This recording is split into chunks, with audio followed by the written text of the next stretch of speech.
창조를 하나의 퍼포먼스로 표현을 한다면 세 가지가 충족이 되어야 되겠죠. 하나는 연출가가 있어야 되겠고, 무대가 있어야 되겠고, 그리고 등장인물이 있어야 되겠죠. 퍼포먼스를 행할 수 있는 퍼포머가 있어야 되겠죠. 하나님이 창조 무대에 연출을 맡으셨고, 그리고 무대와 연주자를 직접 섭외하고 소환하셨습니다.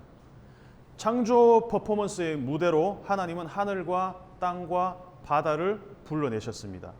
그 하늘과 땅과 바다가 하나님의 창조 무대의 스테이지가 되는 것이죠. 그리고 이 무대를 밝힐 조명을 설치하셨습니다. 그 조명이 해와 달과 별, 큰 광명과 작은 광명과 그리고 별들입니다. 그리고 각각의 무대를 채울 퍼포머들을 하나님이 불러내셨습니다. 하늘을 채울 새들, 바다를 채울 물고기들, 그리고 땅을 채울 모든 짐승들, 그리고 마지막에 사람들을 주연으로 삼으셨다는 것이죠. 이 창조의 퍼포먼스가 얼마 가지 않아서 문제가 생겼습니다. 불협화음이 나기 시작했습니다. 누구와 누구가의 문제냐? 연출자와 출연자들, 퍼포머 간에 문제가 생겼다는 것입니다. 출연자들이 내가 연출도 하고 내 마음대로 이 이야기를 써 내려갈 거야. 내 마음대로 하고 싶어. 그래서 연출자인 하나님과 이 출연자인 아담과 여자 사이에 문제가 생겨버렸습니다. 결국 연출자는 출연자들을 무대에서 쫓아내버렸습니다. 그래서 에덴에서 아담과 하와가 쫓겨났습니다. 첫 번째 무대가 에덴이었다면 두 번째 무대는 6장부터 창세기 6장부터 펼쳐집니다. 아담과 마찬가지로 연출과 무대는 문제가 없었어요. 근데 거기에 있는 연주자들, 퍼포머들이 문제가 생겼습니다. 온 땅에 있는 출연자들 전부 하나님이 물로 쓸어버릴 작정을 하셨습니다. 그래서 두 번째 무대도 파토가 나버렸습니다. 그런데 이 하나님 창조의 연출가는 계속해서 새로운 무대를 꿈꾸고 계셨다는 것입니다. 에덴의 실패, 그리고 홍수 심판으로 인한 또 다른 무대의 실패, 그럼에도 불구하고 새로운 창조 퍼포먼스를 위한 이 퍼포머들을 하나님이 불러내고 있는 장면이 창세기 11장, 12장에 등장합니다. 그 주인공이 아브라함입니다.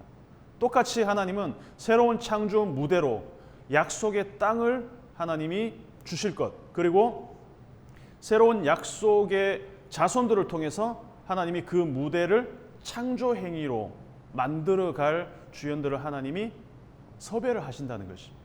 그래서 아브라함에게 약속하신 그 복, 땅과 자손, 이것은 새로운 창조를 위한 무대이며 그 창조 행위를 할 퍼포머들을 하나님께서 아브라함에게 약속을 하고 계신다는 것입니다.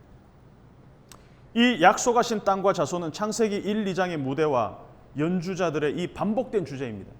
창세기 1장, 2장에서 창조 행위가 끝난 것이 아니라 그것이 계속해서 새로운 무대를 통해서 하나님은 새로운 창조 퍼포먼스를 펼칠 사람들을 불러내시고 그리고 실제로 그것들을 이루어내신다는 것입니다. 오늘 우리가 읽은 창세기 19장은 창세기 18장과 함께 연결해서 읽을 필요가 있습니다. 왜냐하면 땅과 후손의 주제가 18장과 19장에서 계속 등장하고 있기 때문입니다. 그리고 18장의 내용과 19장의 내용이 평행을 이루고 있습니다. 근데 그 내용은 전혀 상반되고 있습니다. 창세기 18장, 낯선 사람들이 아브라함을 방문합니다. 그리고 두 천사가 롯을 방문합니다. 18장과 19장. 무대는 소돔과 고모라입니다. 그리고 이 소돔과 고모라는 앞에서 에덴과 마찬가지로, 그리고 홍수 심판 때 그 땅과 마찬가지로 지금 심판 직전에 있는 그 심판의 예언을 하고 있습니다. 그리고 그 심판이 성취되는 장면이 19장에서 나오고 있습니다. 그리고 아브라함의 자손을 통해서 하나님이 새로운 무대를 준비하고 계신다는 예언을 창세기 18장에서 하고 계십니다. 이삭을 주심으로 말미암아 새로운 창조 무대를 하나님이 계획하고 계신다는 것을 말씀하십니다. 그런데 19장에서도 또 후손의 이야기가 나옵니다. 이때는 롯과 롯의 딸들이 자기들의 방법으로 근친상간을 통해서 후손을 만듭니다. 땅과 후손의 이 주제가 18장, 19장에서 등장하고 있습니다. 19장 내용은 정말 창세기 19장이라서 그런지 몰라도 19금 내용들로 가득 차 있습니다. 폭력적이고 굉장히 음란하고 정말 현대 사회에서도 찾아보기 힘든 그런 뭐 동성애와 관련된 코드, 그리고 뭐 집단 어떤 성폭행의 그런 뉘앙스, 아니면 정말 불과 유황으로 심판받는 한 도시의 멸망, 그리고 근친상간, 정말 놔두고 볼 수 없는 그런 장면들이 19장에 가득 펼쳐집니다.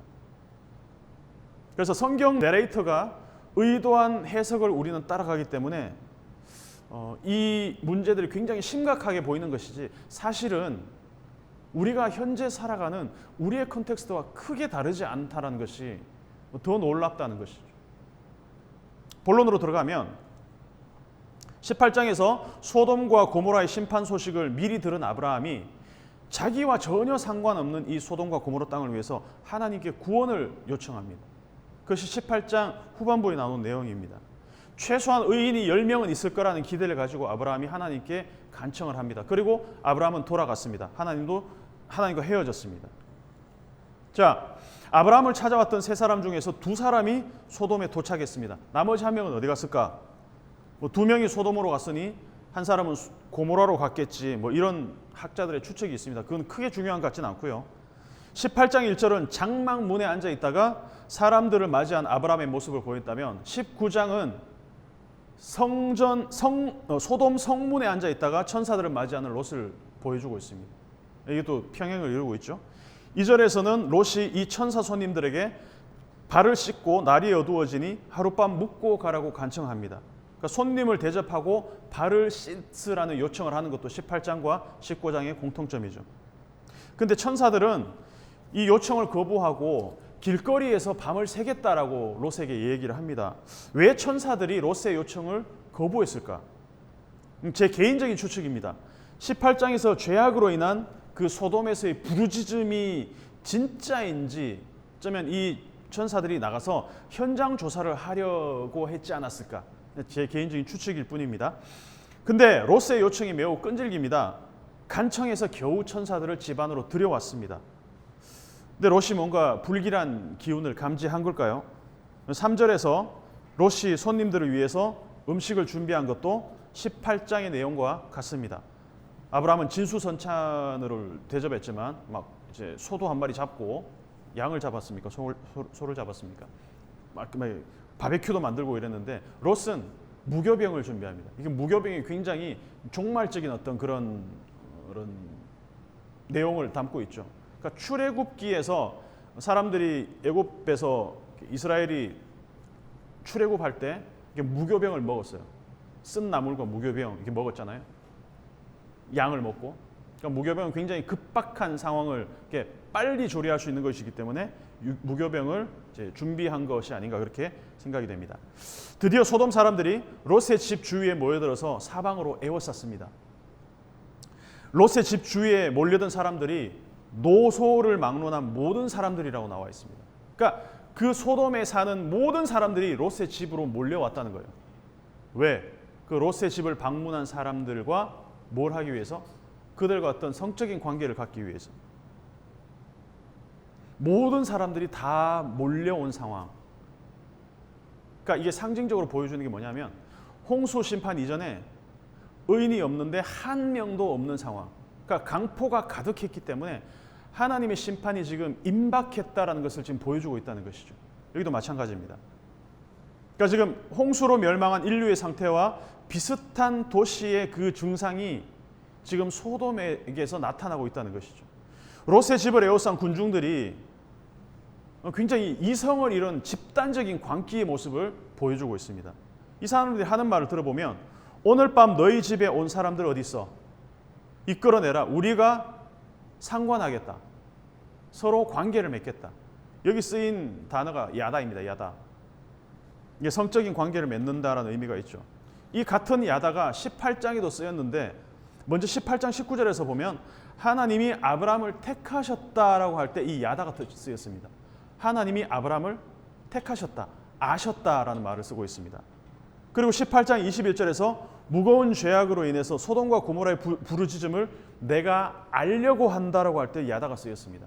그러니까 하나님의 입장에서 야다가 쓰였었고, 이 야다가 양날의 검으로 지금은 누가 쓰고 있냐면은 이 소돔 사람들이 야다를 쓰고 있다는 거예요. 그러니까 하나님이 아브라함을 선택하셨을 때, 야다하셨을 때 그것은 선택의 야다였고, 소돔의 상황에 대한 야다는 심판을 위한 증거 수집이었다는 것이죠. 소돔 사람들은 자기들의 성적 욕구를 채우려는 의도로 이 야다를 쓰고 있다는 거예요. 가장 고상한 택함의 표현도 야다, 가장 낯뜨거운 욕구의 표현도 야다. 인간이 만든 다이너마이트가 터널을 뚫는 좋은 용도로도 쓰이지만 생명을 파괴하는 테러의 용도로도 쓰일 수 있다는 것이죠. 마찬가지입니다. 끌어내라, 우리가 야다할 거야. 의와 공도를 행하게 하려고 내가 그를 야다하였다. 이 야다의 이 양면성, 인간은 가장 존귀한 야다의 존재가 될 수도 있고 가장 추악한 욕망의 야다가 될 수도 있다는 걸 우리에게 보여주고 있다는 것입니다.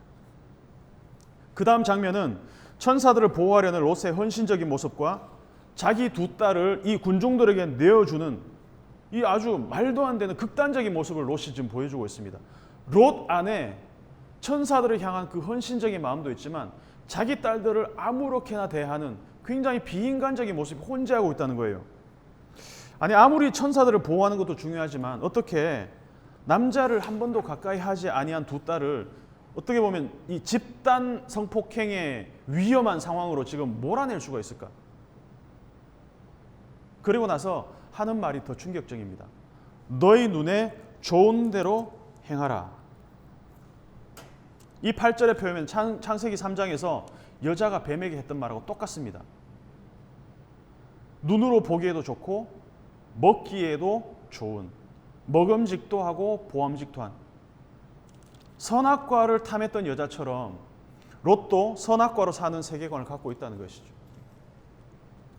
성경 속의 이야기나 우리 현실의 이야기나 이 두 개의 세계관은 언제나 충돌합니다. 눈에 좋은 대로 행하는 삶, 그리고 하나님이 보시기에 좋은 삶. 또 다른 말로 하면 창세기 18장 19절의 표현대로 하면 하나님의 의와 공동, 스다카와 미슈파트를 행하는 삶. 눈에 좋은 대로 행하느냐, 의와 공도를 따라 행하느냐. 이 전쟁이 지금도 진행 중이라는 것이죠. 그러니까 보이는 대로 사는 것, 눈에 좋은 대로 행하는 삶이 바로 현상세계의 삶입니다. 우리가 살아가는 세상입니다. 그러니까 창세기 19장의 세계가 성경에서는 굉장히 충격적으로 다가오지만 곰곰이 생각해 보면 이 19장의 폭력적인 모든 게 우리가 다 겪고 살아가는 것들이에요. 이 사람들이 지금 롯에게 하는 언어폭력, 그리고 곧 물리적인 폭력으로 지금 변하려고 하고 있죠.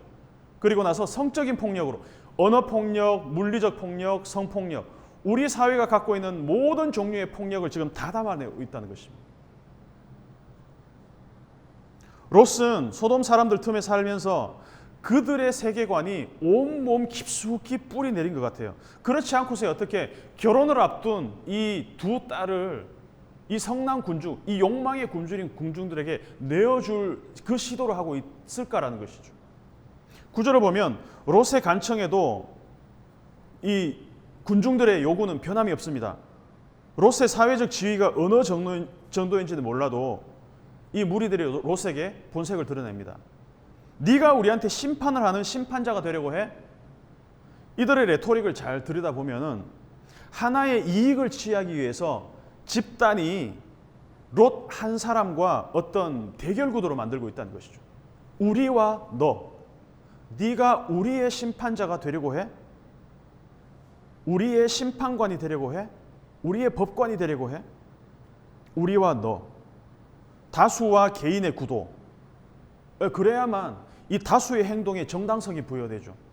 우리의 행동이 정당해지려면 너와 우리, 그러니까 한 개인의 행동, 한 개인의 결정과 다수의 결정에 있어서는 다수의 결정이 절대적으로 공동의 어떤 선이 될 수가 있다는 거, 이 사람들을 지금 이용하고 있다는 것입니다. 눈이 하나인 사람들만 사는 세계에 갔다고 합시다. 그러면 눈이 두 개인 사람이 비정상 취급을 받는 것과 마찬가지라는 것이죠. 너와 우리, 네가 뭔데 우리를 판단해? 여기서 법관으로 번역된 이 샤파트란 말이 18장에서 나온 의와 공도로 번역된 츠다카와 미시파트에서 그 미시파트와 같은 어원을 공유하고 있습니다. 의와 공도, 이 심판, 정의. 결국은 이 사람들은 자기들의 욕구가 충족되어야 될 그 상황에서는 어떤 누구의 판단도 어떤 법적인 제재도 원하지 않는다는 거예요. 그러니까 미시파트는 정의의 기준점이 하나님께 있습니다. 하나님이 그 기준이 되십니다. 의와 공도를 행한다는 말은 행동과 언어와 삶의 기준점을 오직 하나님께만 둔다는 얘기죠. 반대로 소돔 사람들처럼 자기들의 욕구에 방해가 되는 것이면 어떤 샤파트, 어떤 미시파트도 원하지 않는다는 것입니다. 왜 그렇죠? 자기 눈에 좋을 대로 행해야 되기 때문에. 그러려면 법적 제한이 사라져야 되니까. 이런 사람들은 절대로 의와 공도를 따라 사는 삶을 살 수가 없어요. 왜냐하면 거기에는 하나님이 정한 그 마지노선과 하나님이 정한 법적인 근거들, 율법들, 하나님의 어떤 그 계명들이 있기 때문에 그렇게는 절대로 살 수가 없다는 것입니다. 민주주의 국가에서조차도 정치인들이 권력을 잡습니다. 힘을 얻으면은 자기들이 유리한 방향으로 법을 바꾸어 버리죠. 왜 그렇습니까? 자기들이 가진 힘으로 그 법 테두리 밖에 예외로 남겠다는 뜻입니다. 힘을 가지면 미시파트에 예외를 둘 수가 있기 때문입니다. 다수가 옳다고 주장하는 것은 그것이 민주주의라면 여기서 그 민주주의의 한계가 드러난다는 것이죠. 롯의 말은 소돔에서 아무런 설득력이 없습니다. 왜? 다수가 원하는 것에 반대되고 있기 때문에. 9절에서 이성을 잃은 군중이 말로 롯을 위협하다가 이제는 물리적으로 폭력을 가하기 시작하려고 한 그 직전에 지금 천사들이 롯을 문 안으로 끌어들이고 문을 잠그어 버립니다. 그리고 문 밖에 있는 사람들의 눈을 멀게 만들었어요. 자, 11절을 보면 문 밖에 무리를 대소를 막론하고 그 눈을 어둡게 하니 그들이 문을 찾느라고 헤매었더라. 이 11절의 장면이 정말 소름 돋지 않습니까, 여러분? 일반적으로 상식적으로 사람이 눈이 멀면 어떻게 행동해야 됩니까? 내가 눈이 멀었다라고 한번 생각해 보십시오. 두려운 마음이 먼저 생기지 않겠습니까? 눈이 갑자기 안 보여. 아니면 집을 찾던가. 옆에 사람들에게 눈이 안 보여. 이렇게 웅성웅성거리는 이게 일반적인 상황일 텐데 이 사람들은 뭘 하고 있어요? 지금 문을 찾고 있어요. 눈이 멀거나 말거나 지금 자기들이 품은 그 욕구를 해결하려고 그거에 지금 미쳐 있어요. 이게 지금 얼마나 지금 소름 돋는 장면입니까? 눈이 멀어도 욕구를 충족시키는 이 집단 광기. 인간성이 완전히 사라져버린 좀비 때 같지 않습니까? 좀비 영화 보면 막 눈이 보이지 않는 상황에서 소리만 듣고 막 미친 듯이 몰려다니잖아요. 좀비의 원조가 아마 19장의 이 소돔 사람들이 아닌가. 여기에서 아이디어를 얻으면 좋은 영화 하나 만들 수 있을 것 같습니다. 이 본문에 문이라는 것이 굉장히 반복적으로 등장합니다. 이 문도 두 가지 극단적인 어떤 역할을 하고 있어요. 하나는 이 소돔 성문에 앉아서 이 천사들을 맞이한 롯, 그리고 18장에서는 장막문에서 하나님의 사람들을 만났던 아브라함. 이 문은 하나님과의 하나님과의 인카운터가 이루어지는 놀라운 어떤 그런 통로가 될 수도 있지만 한편으로 문은 이 욕망의 통로, 소돔 군중에게는 이 문이 욕망의 통로라는 것이죠. 그래서 문은 굉장히 이중적으로 지금 쓰여지고 있습니다. 자, 이제 12장부터 29절까지 소돔의 멸망과 그리고 구원에 대한 이야기가 나옵니다.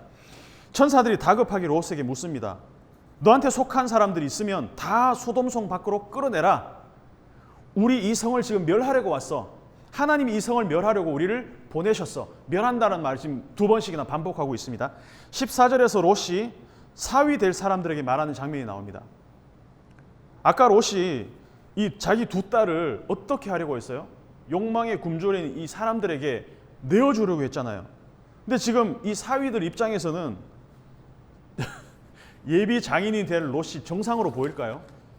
아니, 우리와 결혼하기로 했던 그 딸들을 지금 사람들 앞에 내어놓으려고 했는데 그 롯이 지금 막 지금 이 성이 무너지려고 그래. 도망가. 이러니까 이 사위들 생각할 때는 이 롯이라는 예비 장인이 약간 그 정신이 이상한 사람으로 보이지 않았을까요?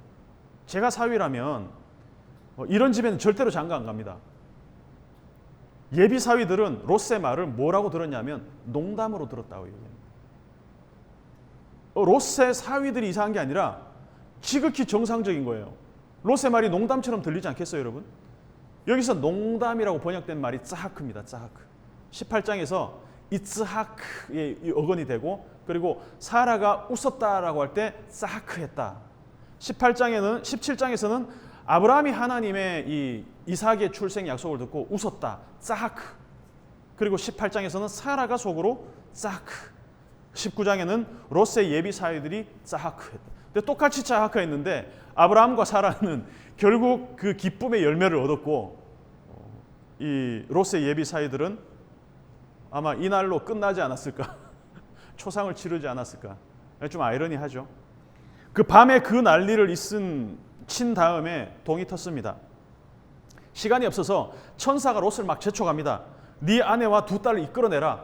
지금까지 지금 롯이 계속 이 시간을 지체하고 있었다는 얘기가 되죠. 계속 롯이 지체합니다. 우리 영화나 드라마에서 이런 사람을 민폐, 롯이 지금 민폐 갑으로 등장하고 있습니다. 그러니까 민폐 갑, 이 롯이 지체하니까 천사들이 롯과 아내 두 딸의 손을 잡아서 소돔성 밖에 막 그냥 강제로 갖다 둡니다. 왜? 소돔성이 지금 멸망하기 직전이니까. 여기서 저는 굉장히 가슴 울리는 표현 하나를 발견했는데 뭐냐면 16절에 하나님이 그에게 자비를 더하셨다라는 표현입니다. 솔직히 소돔의 멸망을 막기 위해서 롯이 한 게 뭐가 있습니까? 구원을 선포했습니까? 하나님의 그 복음을 전파했습니까? 의와 공도를 이 소돔 사람들한테 전했습니까? 롯이 소돔 사람들한테 끼친 영향력은 하나도 없어요. 그럼에도 불구하고 아브라함의 그 끈질긴 기도와 그 연결고리 때문에, 아브라함의 친척이라는 그 연결고리 때문에, 아브라함의 그 중보 때문에 하나님이 롯에게 속한 가족들을 구원하셨다는 것입니다. 어떻게든지 하나님은 한 사람이라도 더 구원하시려고 애를 쓰고 있다는 것입니다. 하나님이 그에게 자비를 더하셨다. 제 가슴을 좀 울렸습니다, 이 장면. 성경의 구원은 두 가지 특징이 있습니다. 하나는 어떤 구원받을 자의 공로도 없이 오직 하나님의 자비와 긍휼로만 주어진다는 것입니다. 두 번째는 하나님의 구원은 공동체적입니다. 롯도 구원받을 자격이 전혀 없음에도 불구하고 너한테 속한 사람 다 끌어내서 지금 구원해. 그러니까 롯이 지금 둘러보니까 자기한테 속한 사람은 딸들과 아내, 사위 두 사람밖에 없는 거예요. 그만큼 롯은 자기 자신의 어떤 일신의 안위밖에 생각하지 못한 사람이었음에도 불구하고 하나님은 그 롯에게 속한 모든 사람을 다 구원하려고 애를 쓰고 있다는 것입니다. 근데 롯이 참 끝까지 민폐예요. 도망가는 중에 돌아보거나 들에 머무르지 말고 산으로 도망가라고 말을 하는데 착한 말이 많아요. 이 도망하다란 말이 계속 쓰이고 있어요. 산까지 못 가겠어요. 재앙을 만나 죽을지도 몰라요. 천사가 산으로 도망가라 그랬는데 작은 성으로 도망가겠다고 막 우깁니다. 산까지 가는 길이 너무 멀어요. 큰 성은 멸망하고 작은 성은 멸망하지 않을 거라는 이 자신감은 어디에서 나왔는지 모르겠어요. 이 정도 민폐면 하나님도 등을 돌려야 되잖아요. 됐다. 너 그냥 소돔에서 그냥 죽어라. 도저히 안 되겠다. 이렇게 포기하실 만도 한데 하나님은 이 롯을 끝까지 붙들고 롯의 소원을 다 들어줍니다. 말도 안 되는 요구를 다 들어주십니다. 이 도망이라는 단어가 굉장히 자주 반복되는데 이 도망이라는 말이 말라트, 이 철자가 말라트거든요. 그러니까 롯을 로트, 말라트, 로트가 계속 말라트 하지 않고 막 말라트 하고 막 이렇게 이게 지금 이 롯과 말라트가 계속 교차적으로 반복하면서 굉장히 우리에게 이렇게 뭔가를 보여주고 있죠. 18장과 19장을 자세히 읽어보면 여러분 아브라함과 롯이 하나님께 구하는 것은 하나도 빠짐없이 다 들어주셨어요. 아브라함이 50명부터 시작해서 45, 40, 30, 20, 10명의 의인 10명까지 계속 협상을 이끌어갈 때도 하나님 오케이 10명까지도 들어줄게. 끝까지 하나님은 아브라함의 요구를 들어주십니다. 무슨 말입니까? 어떻게든지 소돔을 구원하려고 애를 쓰고 계시다는 거예요. 하나님. 마찬가지입니다. 롯이 천사들에게서 집에서 작업하라고 할 때도 천사들이 들어주었고, 산으로 가라는데 작은 성으로 도망가게 해달라는 요구도 들어줬습니다. 끝까지 말도 안 되는 롯의 요구까지 다 들어주고 계신다는 것이죠. 반대로 이 소돔 사람들은 롯의 요구를 단 하나도 들어주지 않습니다. 무엇을 얘기합니까? 인간은 절대로 자기 유익에 반대되는 요구를 들어주지 않습니다. 아무리 함께 살았던, 아무리 어떤 친한 사람들, 아무리 보면은 그렇죠. 롯의 식구들도 지금 엉망진창의 모습으로 지금 나온 것 같지만, 근데 하나님은 간구하는 자의 기도는 늘 하나님의 마음을 약하게 만들어요. 강자에게 약하고 약자에게 약하신 하나님. 그러나 강자에게 약하고 약자에게 강한 인간. 이게 대조적으로 보여준다는 것입니다. 마침내 롯이 수알에 들어간 후에 하늘에서 유황과 불이 비같이 소돔과 고모라에 내렸습니다. 이것을 하나님이 하셨다라고 성경이 기록하고 있습니다. 하나님은 성과 들과 성에 있는 모든 사람들과 땅에 난 모든 것들을 다 멸하셨습니다. 그러니까 홍수 심판이 있은 다음에 불심판이 이루어지는 장면입니다. 참 아이러니하게 아까 서두에 얘기했지만 하나님의 이 창조 무대, 하늘, 땅, 바다, 이 모든 공간이 하나님의 심판을 위한 무대로 바뀌고 있습니다. 이 하늘에서 불과 물과 유황이 떨어지면 그 하늘에서 사람들을 풍요롭게 만들던 그 하늘이 심판의 공간이 되고 있다는 것입니다. 그 창조의 무대와 하늘과 땅과 바다가 창조가 아닌 오히려 창조 이전의 그 혼돈의 무대가 되고 있다는 것입니다. 하나님이 그 창조 질서를 잠시 멈추어 주셨을 때 그것이 심판이 되어버렸다는 것이죠. 하나님의 은혜로, 하나님의 섭리로 이 세계가 1분 1초도 오차 없이 돌아가고 있습니다. 하늘의 별과 해와 달과 이 땅의 모든 것들, 이 온도 하나까지, 인간의 체온 하나까지 하나님의 섭리로 완벽하게 유지되고 있습니다. 우리의 온도가 1도만 올라가도 우리는 자가격리를 해야 돼요. 하나님의 섭리가 없으면 이 세상 그 무엇도 제대로 돌아가지가 않는다는 것을 우리에게 보여준다는 것입니다. 하나님의 심판은 하나님의 섭리로 운행하는 이 창조 무대가 일시적으로 그 기능을 멈추거나 오작동을 할 때 하나님 심판이 이루어진다는 것이죠. 그러니까 이집트에 벌어진 그 10가지 재앙도 마찬가지 맥락에서 우리가 볼 수 있습니다. 자, 여기서 두 번째 민폐 캐릭터, 롯의 아내. 돌아봐서 또 소금 기둥이 되고, 부부가 민폐 부부입니다. 민폐 커플. 자, 그 다음에 아브라함이 등장하죠. 아브라함이 눈을 들어서 소돔과 고모라가 불에 다 타고 연기만 피어오르는 것을 멀리서 보았습니다. 그러니까 성경은 분명히 밝히고 있습니다. 성을 엎으실 때 아브라함을 생각하셔서 롯을 내보내셨다라고 이야기하고 있습니다. 아브라함은 이 연기가 솟아오르는 소돔을 보면서 무슨 생각을 했을까요? 30절부터 38절까지 롯의 후손의 이야기가 나옵니다. 근데 롯의 후손에 만들어지는 이 과정이 굉장히 엽기적입니다. 19장 마지막에 이 끝판왕이 기다리고 있습니다. 살아남은 롯과 두 딸의 근친상간.